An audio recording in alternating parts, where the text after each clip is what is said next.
Спомнете го многу вашиот Господ, многу.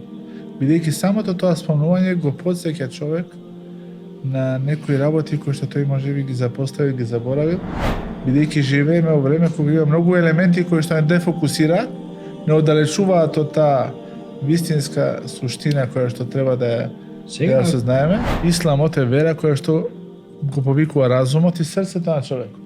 И се обраќа на човекот како битие кое што е создадено од душа и од материја. Кога би сакале да ги поброите благодатите кои што ви се дават, не би можеле.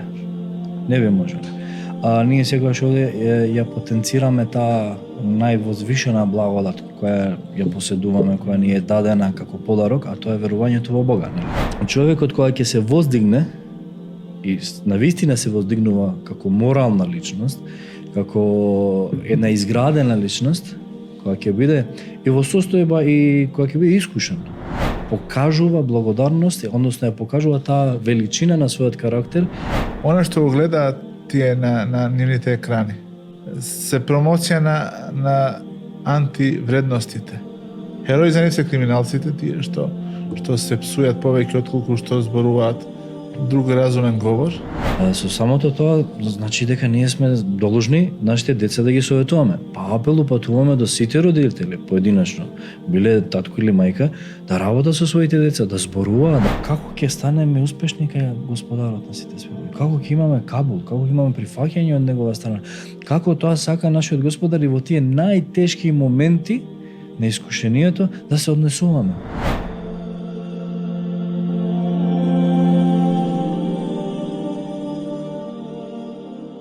Бисмиллахир-рахманир-рахим, во името на Аллах, семилосниот, милостивиот. Поштовани браќа и сестри, вие што го следите подкастот Диван, вечера започнуваме со нова епизода од подкастот Диван, која е 14-та поред во оваа втора сезона. Во неја повторно гостин ни е почитуваниот ефендија Јасмин Ефендија Мујовиќ, со кој ќе разговараме за прекрасната книга, за која што ги советуваме сите и ја препорачуваме на сите да ја прочитаат, а е со наслов совети, корисни совети за среќен живот. Корисни, многу корисни.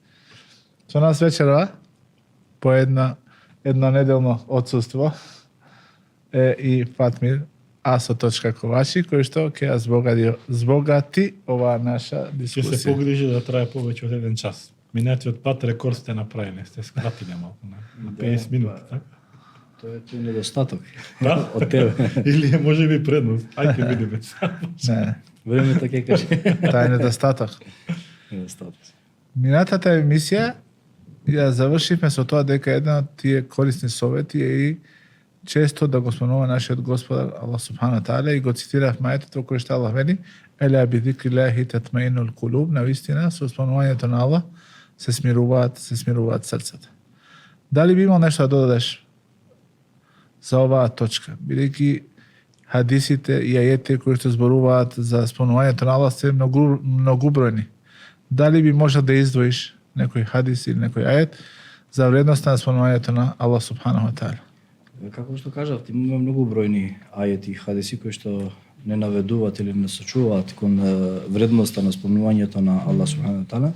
А исто така би, ако можам онака слободно да кажам, покрај оваа тема некако се поврзува и со тоа спомнувањето на Аллаховиот говор, односно слушањето, цитирањето, толкувањето, самото, поготово кога имаме некој да кажеме човек или учач, карија на Аллаховата книга кој што Аллах му дал во глас. Посебно во глас, а ете голема благодарност за организацијата на Исламската верска заедница која што направи една историска работа каде што имамот на Каабето, еден од имамите на Каабето кој што навистина Аллах му дал прекрасен глас, го донесе, го угости на територијата на цела Македонија и кој што навистина тоа слушање негово тие ајети кои што се на Господарот на сите светови, мислам дека не остави никој равнодушен и не му го смири срцето.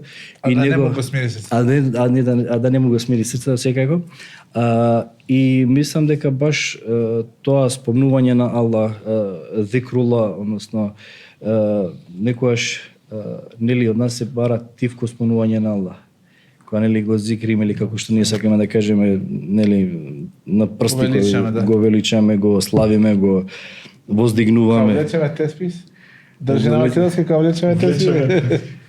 Бројаници. На Аллах си, значи кога користиме бројаници. Тие бројаници не постоеле во традицијата на Божиот пратеник, но се користат за да. камчињата, така не учев? Се станува символ на да, се станува символ на некој што го спомнува Бога. Иако ние не сакаме така. Да, иако символ би требало да биде јазикот. Божиот пратеник што вели? Твојот јазик секогаш нека биде влажен, навлажен со спомнувањето на Аллах. Дури нели знаеме дека тие хадиси најубавиот, најкористниот, најголемиот зикр или спомнувањето на Аллах субхана таала е ла илаха илаллах. Па во едно од тие мои предавања во џамијата спомнав дека дури каква е користа, дури не ги помера, не ги мрдаш ни устните. Зошто не ги мрдаш устните како некоја фајда, ако можеме да кажеме? Дури тоа најголемо дело во овој дел од зикрот, да не мора никој да ти го види.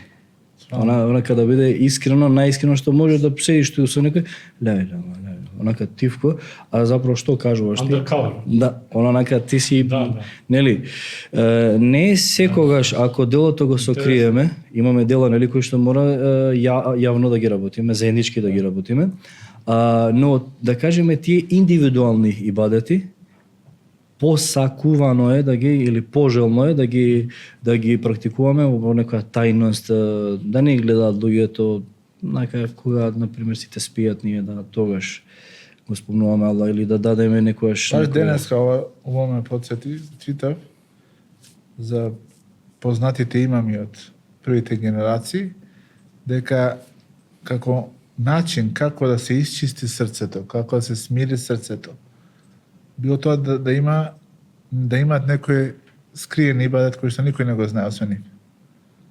И прочитав за еден од табините, мислиш дека или тие што дојдат после табините, дека тој неколку години, сега не можам да се седам на точниот број, постел секојдневно, а за тоа не знаело ни неговото семејство. Кога ќе тргна наутро на работа, ја земал храната со себе, ја давал како садака, како милостина, и потоа се враќал навечер во времето на ифтарот и неговото семејство не знаело дека. А има и ситуации кога имами познати цела ноќ клањале ноќен намаз и тоа го правеле тивко за да не бидат слушнати, за да не бидат видени, а кога ќе влегло времето на сабах намаз, кога ќе започна времето на сабах намаз, тогаш го подигале гласот како да во тој момент се разбудиле. За да го заметнат трагот. Се вика да го заметнат трагот? Еве сега прашање во вид на констатација. Дали ваквиот вид на риш или варање е дозволен или? Значи они тука немаат никого, туку само го крие тоа што сака да го знае само нивниот Господар. Тоа е.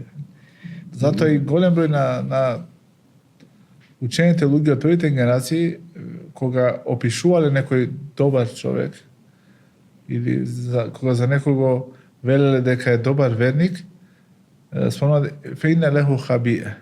Сигурно има некој скришно добро дело кој што не го знае освен тој и неговиот Господар. Па секако дека кога ќе видиме нели тој нур кој им се случува на лицата на одредени муслимани и муслиманки, секако дека не е од константно грешење, непрекидно грешење, баш противното.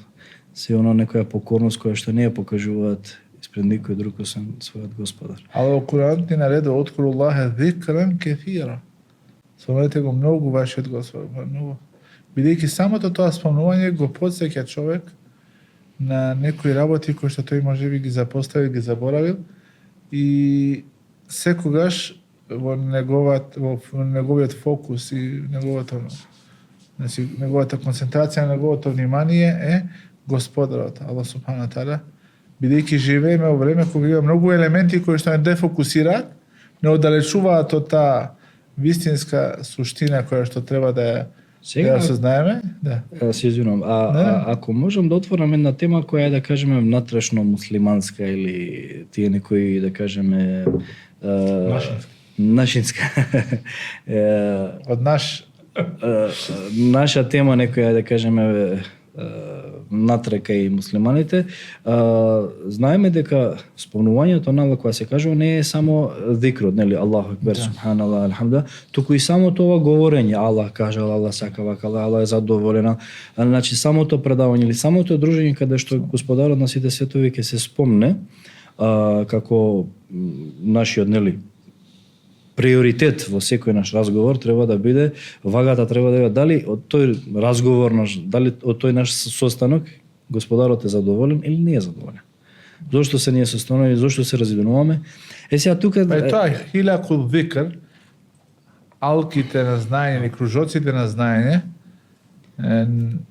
не се мисли само на тие кружоци кои што се познати сега кај тарикатите, да. Јам тој момент. Туку се мисли на тие кружоци на знаење каде што луѓето учитале, цитирале ајети, хадиси. Сакам да ја отворам оваа тема, нели, спомнавме дека имаме многу хадиси, каде што, нели, Ресул се вели на асхабите, дојдете да го спомнуваме Аллах субхану ва и се, нели, се затвараат во тие простори, во тие услови кои што им биле дозволени во таа временска, да кажеме, во тој временски период од давето од исламот. И сега некои муслимани денеска го разбираат, ајде ќе се собереме, ќе се затвориме во некој теки или не знам некој простор кој што они си знаат тие термини како ги нарекуваат и заеднички во еден многу висок тон, па дури со некои движења, трансови, не знам, како се кажа, танцување, да. Што човек од страна која би погледнал, ако некој тврди дека ова е начинот на кој што Расул селем го поистоветува или го поврзуваат со овој хадис, ајде да се собереме и да го спомнуваме Аллах, некако субханаллах не муслиманот тој кој што ајде кажеме помалце практикант ќе го оддалечи од ислам, од вистинска. А ние знаеме кои што сме, кои нели што студиравме и на изворот и кои што сме биле комши неколку години на Расулуллах салем и сме учеле во тие баш кружоци на зикрот, спомнување на Аллах субхана. Не сме виделе таква пракса, не сме виделе, да кажеме, такви теки во да кажеме во комшилукот на Расул салем. И онда кога ќе дојдеме ваму, гледаме дека луѓето погрешно една преубава работа, една голема работа која што на вистина срцата се смируваат кога ќе видиш тој данс, тоа тие покрети, тие бодења, тие некои повредувања на самото тело. Значи, некако не можам тоа да го поразумам. Сакам тоа ете како тема. Често илузии кои што они ги прават со помош на џините, така да им изгледа дека се само повредуваат, но во реалност тоа е само измама или илузија која што му се предочува на некој човек. Од времето на познатиот имам Ибн Тајмија рахимахуллах, има една приказна дека дошле кај него некои луѓе од некој тарикат кои што влегувале во оган или чекореле врз оган, врз жар. Но пред тоа имам од Ибн Тајмија бил многу паметен и умен човек, разбрал дека тие го мачкаат нивното тело со некој вид на маст, некој вид на огнеотпорна маст. Да, која што ги И тогаш што им рекол, пред да влезете во оганот, измите се со оцет, за да може да се острани тоа, и потоа влезете. Тие одбиле. Затоа што знае дека како ќе биде ефектот. Знае дека како ќе биде ефектот. Секако дека туку илузионисти, туку и екзибиционисти. Не, тука се значи не се вистински. Аллах Джелешану од нас не бара ние на луѓето да им докажеме дека нашето тело е огнеотпорно. Да. Исламот е вера која што го повикува разумот и срцето на човекот. И се обраќа на човекот како битие кое што е создадено од душа и од материја. И дека она кон што не повикува Аллах Джелешану ни користи на нам, ни го прави животот посреќен на овој свет, како што зборуваме во оваа книга. Исто така ни гарантира вечна среќа на идниот свет. И тоа е она што е најважно. И секако дека секој разумен човек кој што има барем мала тронка на разум и на свест, знае дека најдобриот начин како треба да го обожуваме нашиот Господар е да го следиме патот на Мухамед салаллаху алейхи ве селем. Без да додаваме, без да одземаме. И ако сме така истраени во тоа, секако дека и животот ќе ни биде убав и ќе бидеме облеани со Аллаховата милост и ќе ја почувствуваме сласта на иманот. А секогаш кога се обидуваме да најдеме како се вели упатство и да најдеме нешто што е повеќе или што се разликува од тоа на кое што бил нашиот пегамбер Мухамед саллаллаху алейхи ве селем, во таа ситуација ние само што тргнуваме по патот на заблудата, по патот на скршувањето од правиот пат и оддалечување од она што Аллах го нарекува ас-сират ал-мустақим. Кога велиме уткуруллахе зикрен кетира, тоа треба да го правиме начин како што го правил Божиот пратеник Мухамед саллаллаху алейхи ве селем. Наутро, Господ Аллах Джелешано, имаме доби кои се пренесени со автентични сенеди, значи синџири на пренесувачи, на вечер, пред да легне, кога станувал наутро, кога влегувал во неговиот дом, кога излегувал од неговиот дом. Сето тоа е спомнување на Аллах субхана ва таала. И рековме, целта е човекот постојано да биде свесен за неговиот Господар, затоа што кога ги спомнуваме имињата на Аллах и неговите апсолутни својства, атрибути, тогаш кај нас се создава чувство дека Аллах постојано надгледува, знае се што размислуваме, слуша се што говориме, гледа се што работиме и доколку ние така сме свесни во текот на целиот наш живот, секако дека нема да имаме таа храброст да направиме некој грев кон Аллах субхана ва таала. Ова спомнување на Аллах Джелешано секако и го има и тој ефект, го смирува срцето на човекот и тој станува од оние кои што се упатени. Една убава вест до нашите следачи, гледатели. Следачи или Следачи. Следбеници. Следбеници е малце... Следбеници е... Followers. Како да сме... До нашите followers. Како да сме некој култ. Да. До нашите followers. На социјалните мрежи. На социјалните мрежи. 2002 година беше... Значи го доживеа првото издание на македонски јазик, заштита на секој муслиман. Ке подискутирате вие двајцата како оџи за таа книга, значи за тоа убаво дело. Дали ми ова најава уште за 6? Па вака 2002 година беше, значи 2002 година случајно стигна тоа дело до кај мене. Ефендијата Џеват Хот ми го прати. Еве, можам да кажам, пред некој ден вика Авко, дај да направиме прелом на текстот, не знам некој издавач. Значи јас ќе понудам да биде Белик, ќе им понудиме ние. Тоа дело е преведено од друг преведувач на македонски. На македонски јазик од 2002 Џеват Хот ми го даде. Сега ми се чини дека има една уште да му кажеме тогаш на Ефендијата. Освен ова дело, Хистон Муслим, значи Застен сега муслиман, е преведено и делото лекување со рукја шерија, значи лекувањето со шеријатска рукја. На македонски јазик има? Да, на македонски ги преведено тоа.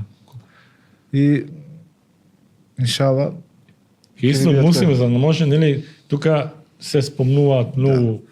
А оваа верзија исто и оваа книгата што е шеријатското лекување со рукја е многу важна книга за која што луѓето посебно во овие време има. Но сето ова има, сите овие книги имаат еден заеднички именител, а тоа е спомнувањето на Аллах. Па тоа поентата ми беше доколку сакаме ние цел ден, буквално 24 часа можеме и додека кога ќе легнеме да спиеме, да легнеме со абдес така. И значи во секоја состоја Божиот пратеник го спомнал Аллах Джелешано. И кога било состојба на таа како што викаат правна нечистотија после интимен однос или после ејакулација, секогаш го спомнал Аллах Джелешано. И нема никаква пречка, дури ни жената кога е во постпородилен период на тоа постпородилно крварење, исто така кој се вика нифас, и кога е со менструација, значи во текот на менструалниот циклус, најзи е дозволено да го спомна и да го величе Аллах субхана ва таала.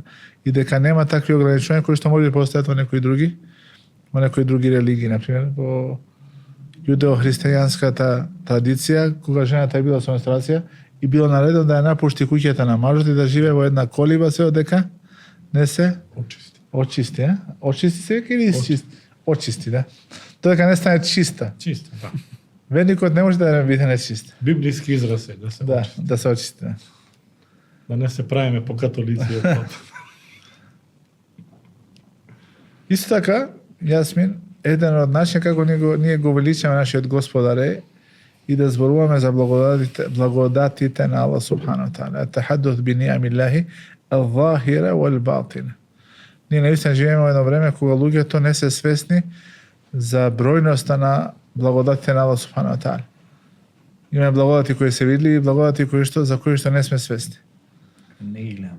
Не ги гледаме. Ја сеќам. Што е може ти да кажеш за оваа причина и за овој совет за среќен живот? За среќен живот.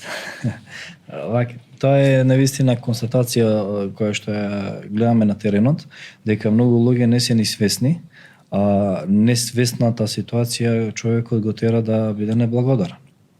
Самото тоа, Аллах во Куранот вели, кога би сакале да ги поброите благодатите кои што ви се дават, не би можеле. Не би можеле. А ние секогаш овде ја потенцираме таа највозвишена благодат која ја поседуваме, која ни е дадена како подарок, а тоа е верувањето во Бога, нели? И почетокот на самата книга е така почнат. Ама покрај нив имаме и тие да кажеме видливи и невидливи. Видливите нели ги гледаме, а невидливите ние ги гледаме, ги осеќаме. Оној момент кога ќе ги изгубиме. Не ги осеќаме додека ги имаме. Нали здравието, кога ќе го Здравието да не го изгубиме, зборам, тогаш тоа е еден од тогаш се поголемите. свесни. Да. Ние имаме многу работи кои што не обкружуваат секојдневно и не сме ни свесни. А камоли да сме, да кажеме, и морално и верски освестени, ние би биле благодарни на тие благодати. Биле благодарни. И секако дека тој еден поединец, било машко или женско, свесноста на поседување на овие видливи или невидливи благодати, што е на повисоко ниво, тоа е повисокото и нивото ќе биде повисоко, нивото ќе му биде и на благодарност кон ова. Како што ни вели Господар на сите се, а малце луѓе се благодарни. А малце луѓе. Да. А малце и секогаш гледаме дека да кажеме таа VIP група или таа елита е во мал број, не е во голем број. И дури имаме и кај верувањето, нели, бел аксархум ла юминун, и повеќето не сакаат да веруваат, и повеќето не сакаат, не се благодарни. Сметам дека човекот кога ќе се воздигне и навистина се воздигнува како морална личност, како една изградена личност, кога ќе биде и во состојба и кога ќе биде искушен, во состојба на некоја, да кажеме, сиромаштија, состојба на искушање од страна на здравиот, искушање од страна на, да кажеме, финансии. Сите те покажува благодарност, односно ја покажува таа величина на својот карактер и покажува, дава знакови дека таа личност е изградена личност и е свесна при тоа.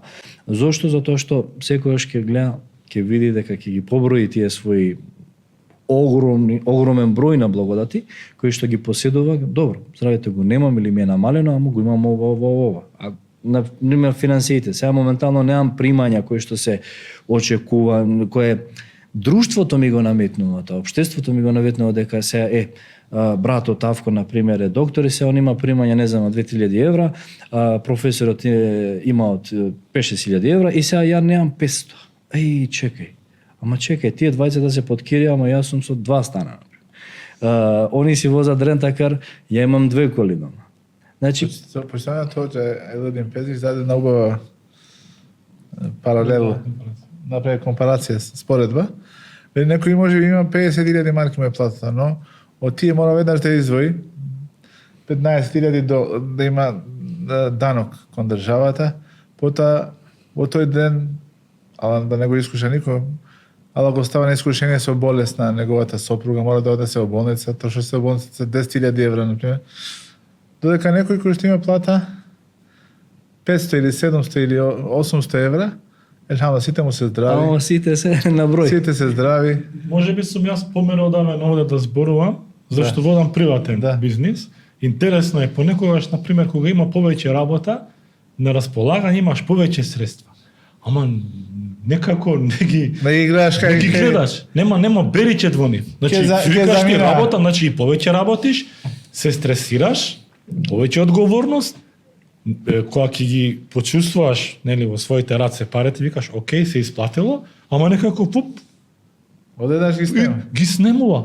А некогаш, например, како гладко оди, помалку работиш, значи имаш време за се. Значи не пропушташ намаз во џамија. Ете, има случаи, има денови, не пропушташ намаз во џамија. Дури и можеш и дури да излезеш навечер на кафе, нели? Си одработил неколку сати и пак значи Од джепот ти останало нешто. Останало. Значи А се е претходно до е- беричето. Значи сакам да кажам дека ова го чувствуваат приватен сектор повеќе, затоа што нели тука плюс минус. Додека кога си на плата, си и тука На има исто држава, на плата. Кога си на плата, например, можеш да земеш што спомнавме нели 5-6 евра, ама толку се знаеш. Тоа е полесно. Верувајте, помалку стресе. Меѓутоа и тука веројатно имаат почувствувано луѓето беричет. Некојаш стигаат, некојаш не стигаат. Тоа се враќа на тоа како човекот ја заработил таа плата. Можеби не секој месец ја заработуваат платата на ист начин. Некои дури ете како помлад имам работено во некои фирми, нели, додека си средношколец и некој џепарас да имаш, нели? Џепарас е Џепарлак. Добро, џепарас. Лак или лак? Лак. Џепарлак. Џепарлак. Нели, да имаш и сега идеш во ова и имам еден синдром. Да. Сега синдром ако може, нели, излечива, се излечива, ама нешто што сум го видел во нашите фирми оде во Македонија, без разлика на нација, нема да или на верска определеност, нема да се фокусираме на една нација. Она генерално што сум го приметил, вработениве не се мирни ако не украдат нешто од фирмата. Не изнесат нешто од фирмата, како да не заработил. Ама кога ќе влезеш малце по-приватно со нели колегите да се Збори, кој каде? да запиши. Доаѓаш до Ти си имал такво искуство? Подработените некој да краде? Не, само си зимале. Се зимале. Позајмува. Им требало. Не, Се фала му почестувале. много. Не ме се пошегував, да ме каже да не се открие. Да не се открие. частеле. Се частеле. Да. Не, секако дека Не, фала му кај што Не, некојаш, ова што го спомнав ти е интересно. Посладко, ја? Мене ми беше чудно како е можно во ресторан, например ресторанот имаш каса, во таа каса се регистрира, се евидентира Да. и пак после тоа да каже газдата дека ми краде и не можев да ги фатам. Како не можев да ги фатам? Тоа не ми беше јасно. Ефенде, сака да ти кажам како? Да, не, Една фирма, некој ќе го ќе споделам. Еден чит. Например, Да? сведок сум. Значи, не сум ги бројал јас. Значи, нарачуваш, нели имаш 10 души и нарачуваш мешана скара. Добро. Тука највеќе се краде. Да. Се Например, краде од тој што носи храна, тој што дава услугата. тој што ја, да, си прави, например, си калкулира, наместо 50 ќе стави 45 ќебапи, наместо 10 стека ќе стави 9 и така натаму. Знам, бев сведок, а ќе ти ти ги наплати, бидејќи си рекол ти 5 или 10, да кажеме, 10 менија. Значи, ете, совет до... И онда кто? Синдикатот за Знам дека еден броеше, значи една личност броеше и буквално ги изрезили таму. Лом ги направи. И са не знам дали направил добро тој човек или не. Мислам дека можеби направил добро, за да ги... Само Така. кај нас мислам дека кога човек сака да воспостави ред, кога сака да укаже на некоја шпијун, човек кој што прави фитне, Да. кој што сака фитнето да го фитне е неред. Да. Кој што сака Сака да да го каже, стивне, да да. воочи, да каже, луѓе правите фитне, вие правите неред, не автоматски тој се доживува и се промовира во друштвото како фитнеџија, а господарот ни вели ел фитнето шадду мин ал-катл. Субханаллах, фитнето, Дури кај нередот. децата во основно образование, ако некој каже за некој дека направи нешто лошо, веднаш го обвинува, ти си шпион. Шех, јас ја имам таа дилема. Например, кај дојде син ме прашува што ако ме опцуе. И сака, што да му кажам? Ако ме опцуе, опци го и ти не можам да му кажам. Еве прашувам вас, Ефендија, како да ги неколку советуваме? баронки. Вие цело време сте со Нека земе децата. колку дути пиперки, как свика тие халапиња, нека ми стае уста, нека ма залепи устата со селотој. Нека издржи вас. Вака, ја би сакал Мене да е се интересна надобрзам. работа, не знаат. И тој вика, јас не можам да кажам на учителката, на наставничката, затоа што ќе ме сметаа за шпион. Шпион, да. I'm not a spy, вика, јас не сум шпион.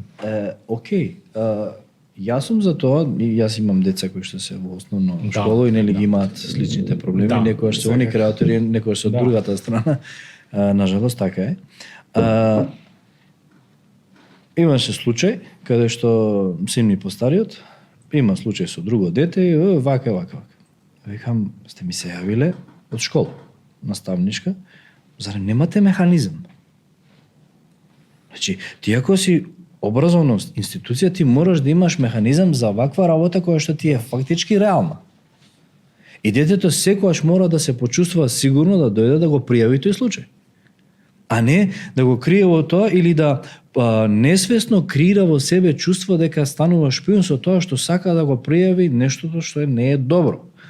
Овие примери кои што ги имаме кај децата во основна школа, тие ни се случуваат утре и кога ќе пораснеме.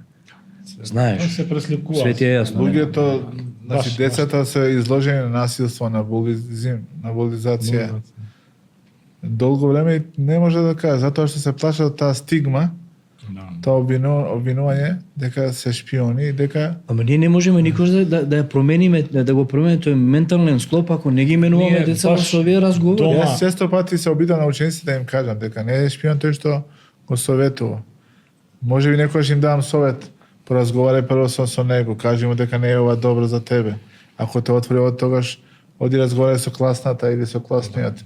Ако и кај него не едеш разбирање, оди разговарај со неговите родители или не, обиди се на некој начин кој што нема да биде директно поврзан со тебе. Прати им некој писмо, кажи им вака и вака вашиот син. Се со цел ти да му помогнеш на твојот другар или на твојата другарка да се оддалечи од таа лоша особина со која што значи ги фаќаат децата како пушат цигари, како носат ладно оружје во школи. Се носи ладно оружје во школи. И ти сега ако го кажеш, ти си шпион. Да. Ако Ти ќе си се тој случи- лошо. ако Ако ќе ќе се случи некоја трагедијата, несреќа, да. да. Работиве се со децава многу интересни што целава слика се пресликува утре кој Не, и знаеш правиме што- нови исти генерации, ништо не сме сменили. Проблемот, Ефенди Јасмин, е во тоа што она што го гледаат тие на нивните екрани се промоција на антивредностите. Значи тие херои кои што се криминалци, херои за нив се криминалците, тие што се псујат повеќе отколку што зборуваат друг разумен говор, Да. тие кои што навредуваат, тие кои што користат насилство, тие што конзумираат алкохол, што конзумираат дроги, тие се хероите на ова време. И во тој склоп, тој ментален склоп на тие млади луѓе, е многу тешко да најдеш херој кој што има доблести, херој кој што има вредности, херој кој што е искрен, херој кој што е чувствителен, херој кој што е милосрден, кој што се однесува убаво со постарите, ги почитува постарите. Значи, исто така се грижи за помладите. Сето тоа е навистина една изложи се на толку голема негативна енергија што е наистина чудо како не се случила некоја поголема несреќа кај нас. Елхамдулилlah, што може би тоа е резултат на тоа што некои родители, ако не можат ништо друго, барем се молат кај Аллах Джелешану за нивните деца и Аллах Джелешану ги штити од некој поголемо зло. Значи, навистина ситуацијата не е за машала, повеќе е за естагфируллах. Да, добро кажано. Но ете, ако можеме да упатиме апел до сите родители, секој родител е пастир на своето стадо, пастир на својата фамилија и е одговорен за тоа свое дете. Нели имавме пред неколку години еден криминален случај, кривичен случај кај што дете утепа во Србија, ми се чини во Белград се случи, во Белград. Утепа своји соученици, тоа беше основно школа. И нели сега неговиот татко нормално треба да сноси таа кривична одговорност пред судот, пред тие таму надлежни институции. Со самото тоа значи дека ние сме должни нашите деца да ги советуваме. Па апел упатуваме до сите родители поединечно, биле татко или мајка, да работат со своите деца, да зборуваат, да ги воспитуваат во тој смер. Што правиме ако ме опција, што правиме ако ме удри, што правиме. Значи прво мораме да ја вратиме, сега ќе звучи малку како овие што се политичари, да ја вратиме до вербата на институцијата. Ама институцијата треба да покаже дека може да се наслониме на нив. Да се потпреме. Да можеме во секој момент на тајна учителка да го крене секој еден случај на ниво кој што ќе ја подигне озбилноста, да им се направи амбиент на образовно одгојна институција, дека она навистина ги обликува тие деца утре да се навистина корисни членови на општеството, да се добри, да се да кажам корисни. А ти со тоа што па што има врска што те удрил. Или па што има врска ако те опсу, па се пцуете и па ти него вчера си го опсу. Порано и тие да кажеме безазлезни, се вика безазлезни? Или лесни кавги кои што постоја помеѓу децата веќе не се такви. Ние се претворуваат во нешто што може лесно да премине во големо кривично дело. Затоа што веќе се користи повеќе оружје, повеќе ладно оружје, поголемо ниво на насилство. Така што ако некоја кавга, некој конфликт помеѓу децата бил малку лесен, може да се развие, може да влезе во тоа. Па деца се ќе се случи тоа. Веќе треба кај нас да се зголеми стравот од една таква случка која што многу лесно може да премине во тешко кривично дело. Во тешко кривично дело. Затоа треба да внимаваме и затоа кога зборуваме дека треба да се потсеќаме на благодатите, значи благодат од Аллах Џелешану тоа што ти дал пород. Јехебу лимен јешау ذукура. Аллах на кого сака му дава машки деца, на кого сака му дава женски деца, на кого сака му дава двата пола, а кого сака го остава без пород. Значи го остава без пород. Сето тоа е дел од Аллаховата мудрост и Аллаховото апсолутно знаење. Затоа кога зборуваме за овие благодати, ние треба да знаеме дека секоја благодат со себе повлекува и одговорност. А ја мислам дека еден од најголемите проблеми во нашето општество е тоа што родителите малку или воопшто не разговараат со нивните деца. Значи секој си живее во некој свој виртуален свет. Мајката не е доволно да спреми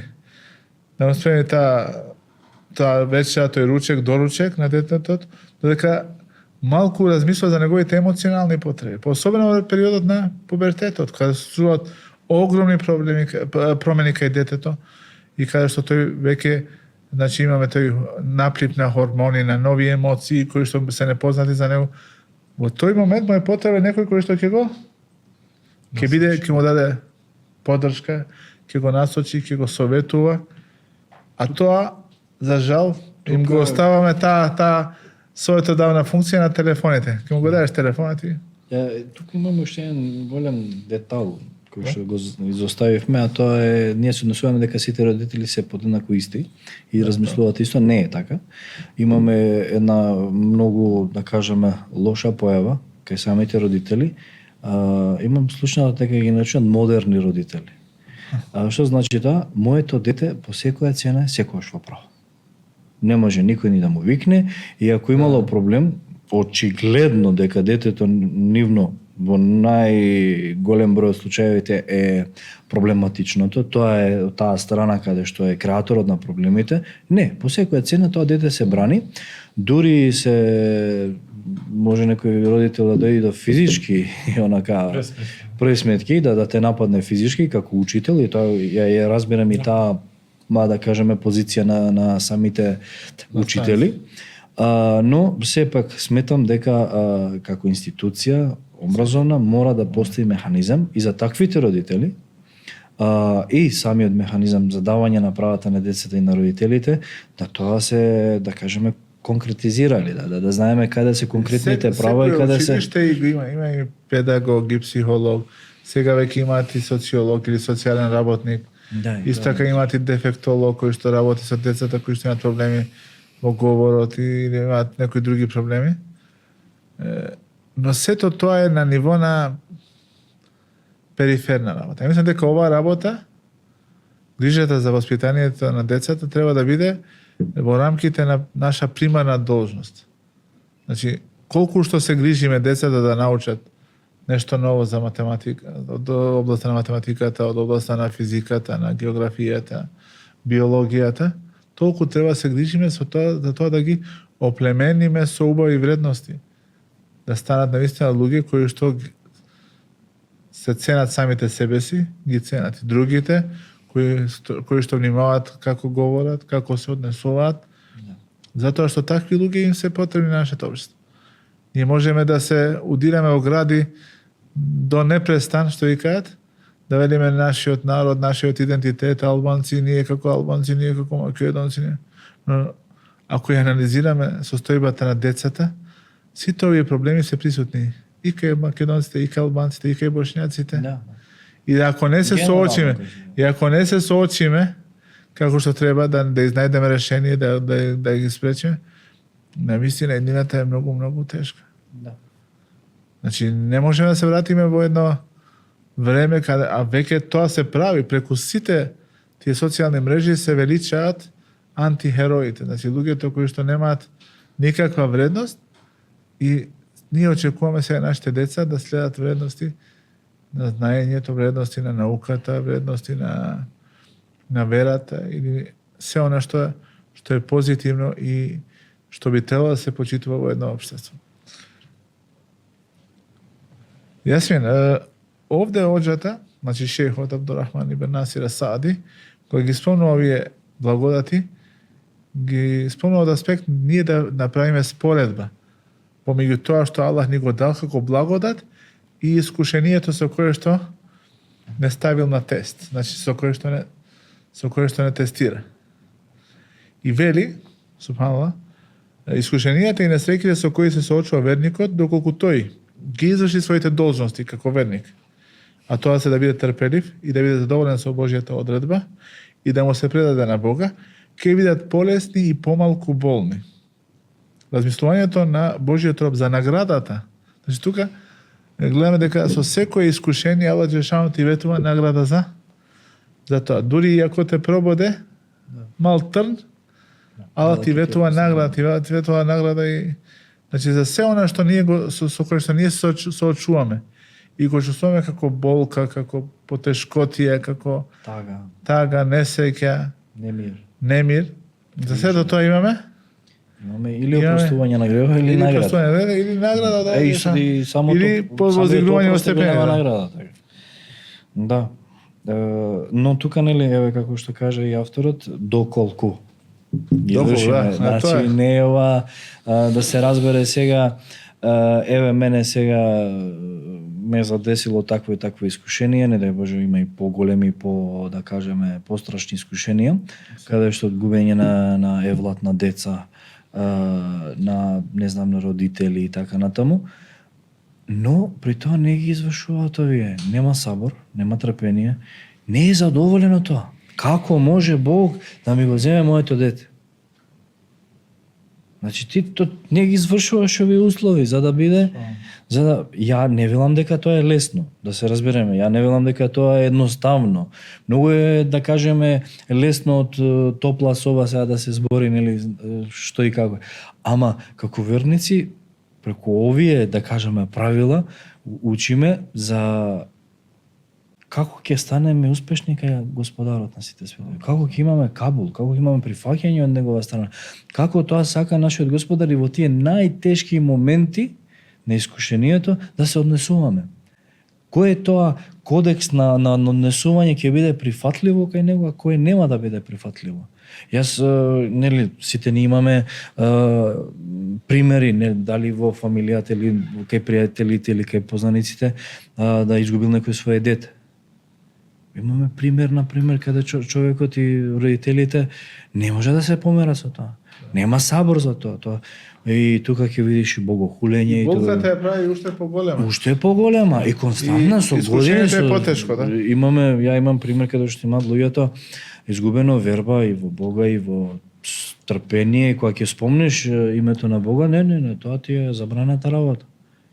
Ти е забраната работа, да не зборам за трпение, да не зборам за таа болка во што се претвара во нивните дела, да секој ден да се оди во бутел на гробишта, секој ден да се прават некои работи кои што веќе не се нормални. Да, и кои не се несвојствени за нормална состојба на човекот. Тоа се многу тешки моменти. Ама човекот кога ќе се помери со тие, и имаме прекрасни примери, каде што има луѓе изгубиле не едно дете. Еве го примерот со Газа. Еве го на колку имаме деца изгубени со човечки, да кажеме, куршум утепани, со намера утепани од страна на тие терористи таму. Некој ден дали вие го видовте видеото намерно скршно од патот за да сгази едно дете од западниот брег. Тоа се Значи ако тие што викаат ние само против Газа војуваме, што и направите во западниот брег? Таму нема ниту Хамас, ниту има вооружен отпор, пак ги убиваат. Значи, ја имаме таа, да кажеме, колективна слика каде што се извршува геноцид над палестинскиот народ, веќе со децени, уште малце цел век ќе биде. Ја имаме таа слика која што ни се пренесува преку овие социјални мрежи, ама имаме и тука кај нас примери каде што луѓе ќе изгубат дете, и благодарни му се на Бога, имаат сабор, имаат трпение, задоволни од таа, да кажеме, одредба која што им се случило.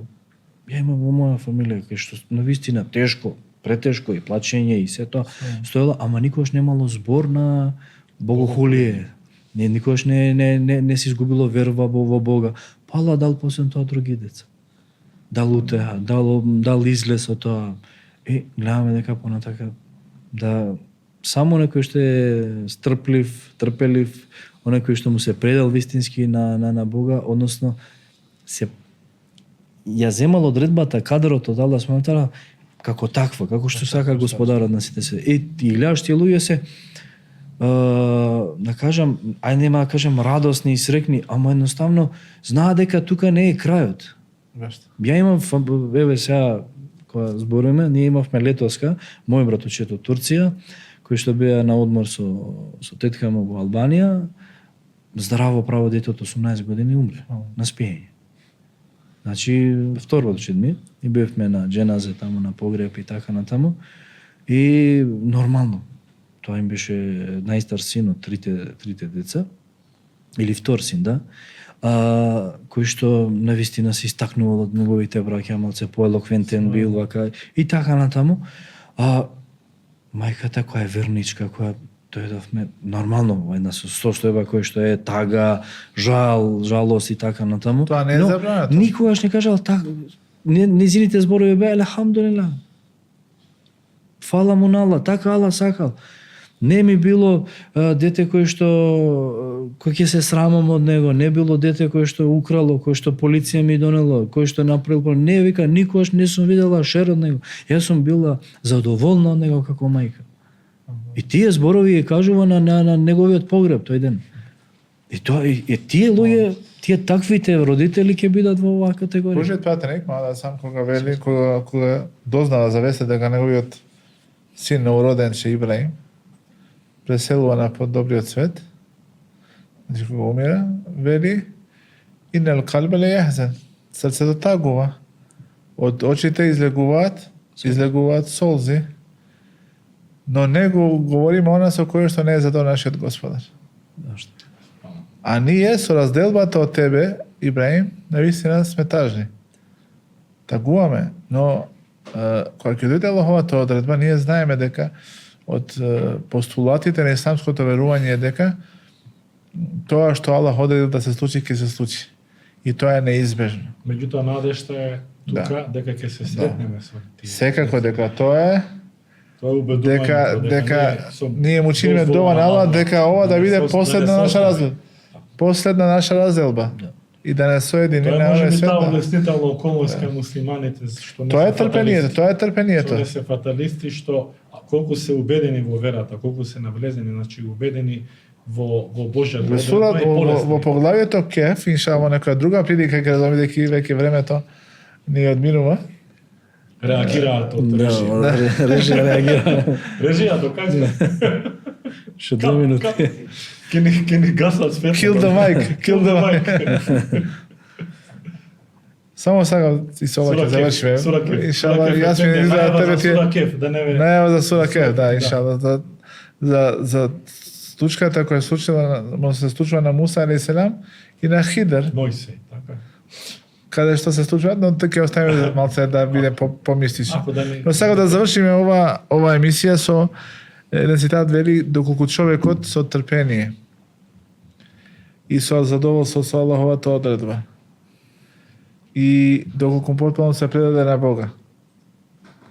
Теслим ли емрилlah, значи да се предадеш на она што Аллах го одредил. Тогаш вели горчливоста на трпението ќе ја замени нашиот Господар со сладкиот вкус на наградата која што дава за трпеливите. Аллах која што вели иннама юваффа сабируна аџрахум бигајри хисаб. Аллах на трпеливите им дава награда без есаб. Есаб е македонски збор. Хисап. Бигајри хисаб, значи нема никаква математика која што може да пресмета колку дава награда Аллах Джелешану за тие кои што се трпеливи. И уште само ова сакам да го потенцирам. Оваа трпеливост е краткотрајна, бидејќи луѓето откако ќе помине еден период сите се веќе трпеливи, сите затоа што знаат дека немаат чаре и немаат можност да го променат тоа што се случило. Но трпеливоста во тој првиот момент, сабру саа, што викаат, тој момент или тој час на трпеливост е моментот кога ти докажуваш колку навистина си задоволен со Аллаховата одредба и колку навистина си предаден на Аллах субхана таала. Надам учиниме дова да не упати на правиот пат, да бидеме од неговите трпеливи, благодарни робови и секојаш да се подсетуваме самите себе си на овие благодати видливи и невидливи. А за тебе, Јасмин Ефендија, изгледа ти е судбина да дојдеш што една емисија. Ќе правиме Бидејќи цел ми е да ја завршиме оваа книга, навистина, иншала, во скоро време ќе ја печатиме тогаш. Знаеш, ако ти седнам тамо ти овде чисто да разбиеме. Па ја ете се облекувам некако Па инако, па добро, ајде. Не е проблем, може и тоа. Ќе направиме. Јасмин Ефендија, фала многу што и вечерва на почетци за твоето присуство. Фатмир, фала што се врати. на фабрички поставки. Почитувани гледачи, браќи и сестри, ова беше Диван за оваа недела. Ве поздравувам. Аселаму алейкум ва рахметуллахи ва баракатух.